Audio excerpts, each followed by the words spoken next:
Coverage you can count on continues with all you need to know. A traffic alert happening right now. An accident tying up traffic on Interstate 70. Here's Storm Team 10's Eric Stidman in the traffic center with more on what you need to know. All right, we've been taking a closer look at your Travel Now map this morning and really diagnosing where this issue is. I-70 eastbound between Terre Haute and Brazil. This is normally a pretty quick commute if you think about taking that drive.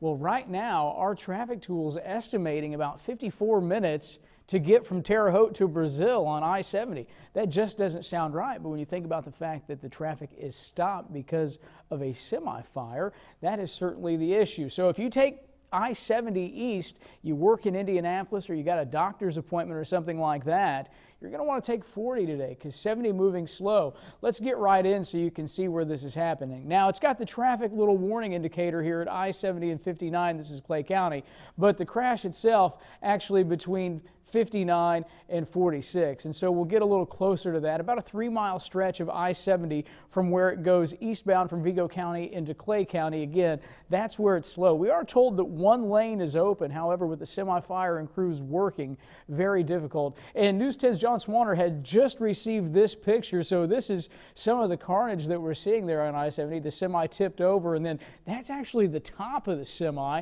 and you can see all the smoke billowing out of it. So this is what has your travel slowed down this morning. We're going to continue to follow this. We'll be sure to let you know when things open back up, but by some estimates it could be closed, at least that one lane, for another 4 hours. Now when I come back, I've got your forecast for today and a look at your 7-day forecast. All right, thank you, Eric. And a traffic alert for some Terre Haute drivers this morning. Starting today, the intersection of 1st and Holman Streets and Prairieton Road will be closed. That's expected to last through June. Detour routes will be from Margaret Avenue to 3rd Street northbound and Ohio Street to 3rd Street southbound. The project will eliminate a portion of 1st Street from the Prairieton Road bend to Holman Street. Crews hope this will help with traffic flow. New this morning, the Vigo County Sheriff's Office looking for robbery suspects. Here's a live look from where it happened just after 12:30 this morning. This is at the Hoosier Pete's Phillips 66. That's located at 5083 Lafayette Avenue on Terre Haute's north side. Now, according to Central Dispatch, they describe the suspect as a white male wearing a red hat. There's also a white female involved who was the driver. The two took off in a tan Chevy Impala. We're told a weapon was not shown during the robbery. If you have any information about this crime, call Crime Stoppers at 812-238-STOP. Also new this morning, an abandoned home caught fire overnight in West Terre Haute. This is at 404 South 7th Street in West Terre Haute. Crews got the call a little before 1:30 this morning. They found the home around 40% swallowed in flames.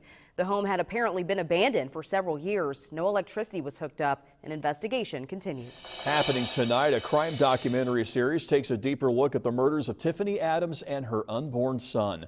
The 20-year-old Adams was found dead in a cornfield a few miles outside of Sullivan, Indiana.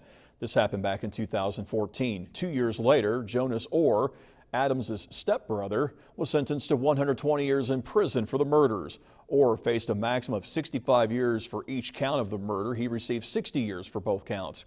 Investigation Discovery's Grave Mysteries will explore some of the most interesting aspects of the case as it follows investigators. The episode airs tonight at 9 Eastern. 157 people are dead after a plane crash in Ethiopia. Among the dead were 8 Americans. The plane was a new Boeing 737 MAX 8. That's the same model involved in the Lion Air tragedy in October. And now here's your Storm Team 10 out the door fastcast. 49 today, mainly sunny and nice. 26 tonight, a few clouds, cool and quiet. And for tomorrow, 53, mostly sunny, a little warmer. Here's your morning weather buzz. Our usual first brush with temperatures in the 70s happens in March, April or May, and the answer to that in lieu of time is April. It starts around April the 27th. Here's a look at your 7-day forecast. We've got a chance to get to 70 on Thursday, mainly sunny there, and then low 40s to get out of this week. All right, thank you, Eric, and thank you so much for waking up with News 10 this morning. And be sure to catch News 10 at midday. Right now, though, we have CBS This Morning coming at you at the top of the hour. Have a magnificent Monday.